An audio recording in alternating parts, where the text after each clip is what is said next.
Welcome back, fellow comic viewers, to another episode of Collision Division. We are your hosts. My name is DJ. And my name is Makarri.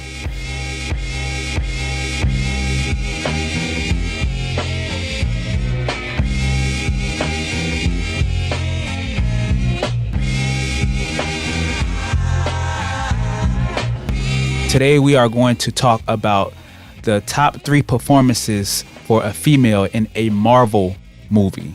Remember, I repeat, a Marvel movie. To me, I think that my top 3 is for sure number 3. I'll go from 3 to 1 because that's how people do it. So yeah, let's do it.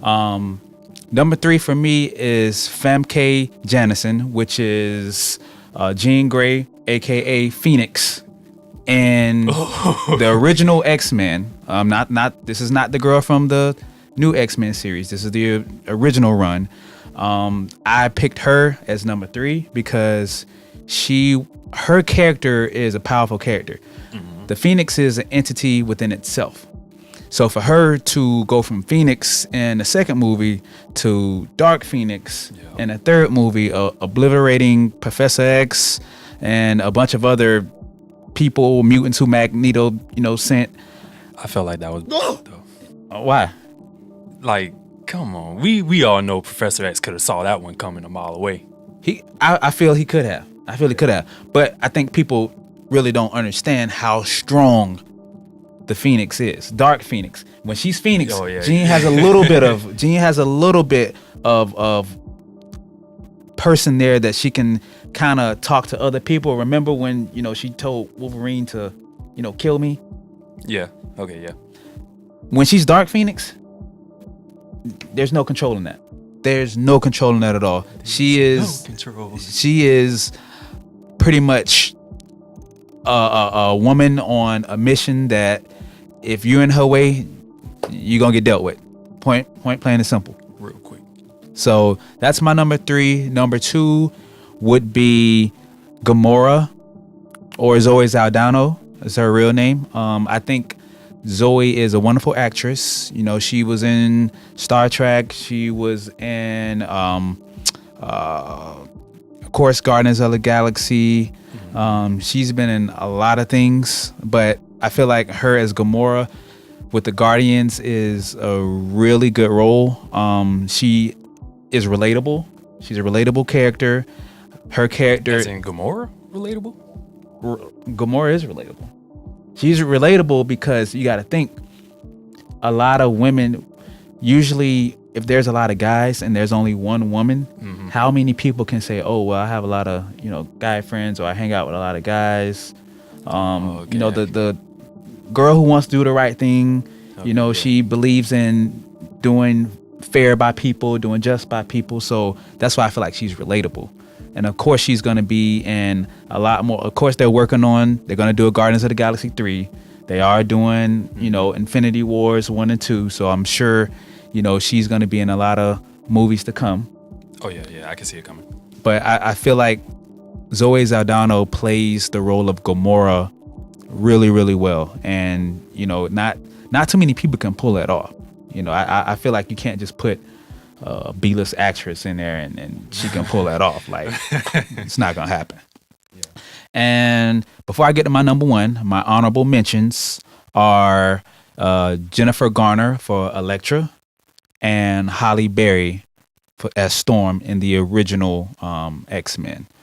Those two, just missed the list. I actually thought Elektra and Daredevil was decent. Viewers, please don't chew my head off. But I actually thought those 2 movies were decent. Maybe I'm the only one to think that. And of course, Halle Berry as Storm.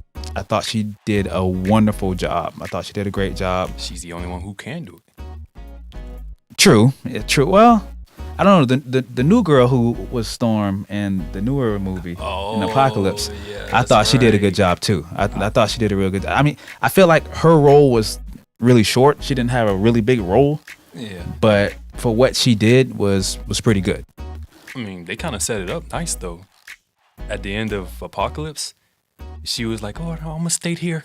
and become a teacher. And it was just like, oh, okay, now we getting a setup here. Right. So she did a really good job as Storm. And we can expect, well, I hope we can expect to see her in some future X-Men films, because with X-Men, you know, it's limitless. You can go forever with X-Men. And the number 1 spot goes to Scarlett Johansson, Black Widow. You know, she's been in 2 Captain Americas, 1 Iron Man. She's in both Avengers. She's gonna be in Infinity Wars. Okay, yeah. She has been the most pertaining character to the story, because her espionage, her friendships, her relationships with the Hulk, you know, goes a long way. So that was kind of weird to me, though. Yeah, I don't believe I remember reading that in the comic, where I thought the only girl that Hulk loves is Betty. Yeah. So, well, I mean, why it was so weird to me was because, like, didn't she have like a love affair with every other Avenger? in the grand scheme of things, yeah. Oh Lord, kind of in the grand scheme of things. But the thing with her, she's a spy, so she plays her role well. You know, she can play that role really well. On top of, Scarlett Johansson is gorgeous. She is absolutely gorgeous. Hey Scarlett, if you're watching, you're probably not, but but yeah, those are my top 3 best performances in Marvel movies, female. How about you? Behind every strong man, you need a strong woman. Even if that strong man can, you know, lift a building and destroy the world, it doesn't matter. Okay. You need a strong woman behind that strong man. So with that being said, my number 3 will actually goes to Rosemary Harris, Aunt May.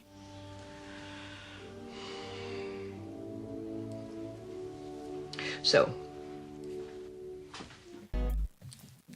Aunt May. Aunt May. From the first series of the SpiderMan, when God, Tobey Maguire was. Oh, wait. Okay. All right. Okay, so all right, before anybody can knock it, this is why. Spider-Man had one hell of a life after the whole spider bite, which was weird because, like, when he was the nerdy kid, then, you know, nobody didn't really care much about him. But then after the spider bite, that's when he was just like, oh, problem, oh, life. And it was just like, oh, what? So, I mean, the fact that, okay, when Uncle Ben died, I understand his life went spiraling and, you know, come great power is great responsibility. Right. Cool. We heard it 100 times, of course. But if Spider-Man, if Aunt May wasn't there to keep his head on straight, Spider-Man would have probably been a villain. He would have probably went completely insane in the head and just been like, you know what? Forget it. I don't want to do this no more. And then what? What would New York have then? I never thought of it that way. I don't think anybody has thought of it that way. Yeah, so But like I said, you need a strong woman behind a strong man. Now, my number 2 pick will actually go to Gwyneth Paltrow as Pepper Potts. okay, I could see that. I could definitely see that. Explain. Because, like, come on, like, okay, imagine if you're in the 80s and, you know, you're dating this rock star who's in this well-known band. Like, dating a rock star is hard, yet along a billionaire, philanthropist, you know, playboy. Like, that's hard. It's hard to live up to. And the fact that she's, like, mentally stable to... And takes all of Tony's bullshit. Yeah. Yeah, like, you gotta go through Tony's bullshit, and then you gotta run his business on top of that because he wanna go and fight with the Justice Friends. Nah, that's not fair. So she would be number 2. And then number 1 would have to go to Liv Tyler as Betty Ross. Just like the last 2 picks that I had, she really got it hard. Her man turns into a monster. Listen, I'm pro Hulk. The Hulk is my favorite superhero of all time. So, Okay, of course, I'm gonna take your side on this because I thought Liv Tyler was the best Betty. That first Hulk, I know you like the first Hulk. Time out, let me stop you right there. Okay. First of all, the first Hulk was actually pretty decent to me. Oh my God. I actually like. Whoa, wait. I actually liked the first Hulk. I seen nothing wrong with it. I mean, other than like 2 things. First, they shouldn't have did the comic strip. Like the whole camera view turning into a comic book. That was a little much. I liked the concept, but it was a little much. And then the whole fact that all the fight scenes took place in the dark, which was terrible. like what the hell are we supposed to be looking at? Like all I heard was, it was just like, what's going on? I don't get it. So, I mean, but please explain. Why did you like the second one more than the first one? Because the story was better. Abomination was in it.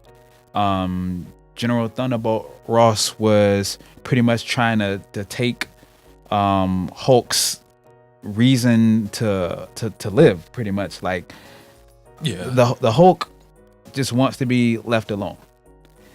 Bruce Banner was trying to get rid of that gamma radiation inside of him so that he doesn't have to be the Hulk, but that's not for him to decide. That's once that has bonded with him, the Hulk is just an unstoppable being. Like you can't. No. Oh, okay. No. Yeah. I felt like the Incredible Hulk was more a polished movie. Liv Tyler was again the best Betty. You know, Yeah, compassionate, she was a really good heartfelt, really cared for Bruce. Mm-hmm. And you know, you could see the transition for when Thunderbolt Ross used to, you know, try to take the Hulk down. You could see, you know, Betty, you know, jumping in the way. I hated when she did that. Getting upset with her dad, like just. Oh, I hated when she did, because at the end of the movie where like the Hulk was like going in berserker mode and he had Abomination. Right. Yeah, he had right. Abomination and He the had chains around Abomination his and the neck. chains, I was right, like, right. yes, do it. And then Betty, stop. And I was like, oh Lord, come on. But that's the thing. That's the Hulk will do what Betty. If there's a quote unquote weakness in the Hulk, it's Betty. So Yeah, if Betty. whatever she says, the Hulk obliges by. So I can understand, you know, why the Hulk let him go.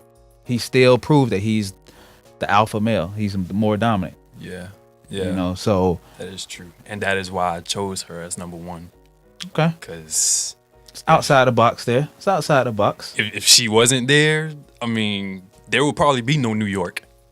I don't know what I that wouldn't would say be. that, but Oh, what? I wouldn't say that, but I mean, hey, 'cause you got to think there's a lot of heroes running around in New York. You know, if we're being specific about it, there's a lot of heroes running around in New York. So Yeah, it's funny you said that. I mean, we got the government, you got Shield, Shield, right? you got AIM, Right. Hydra, you got right. all of them, and then this one man who's a half monster who just want to be left alone. That's all it takes. Yeah. That's all it takes. Well, that's our top 3 female performances in a Marvel movie. Please comment your top 3, like, subscribe. We are the Collision Division. My name is DJ. And my name is Makarri. Signing off, and we'll see you next episode.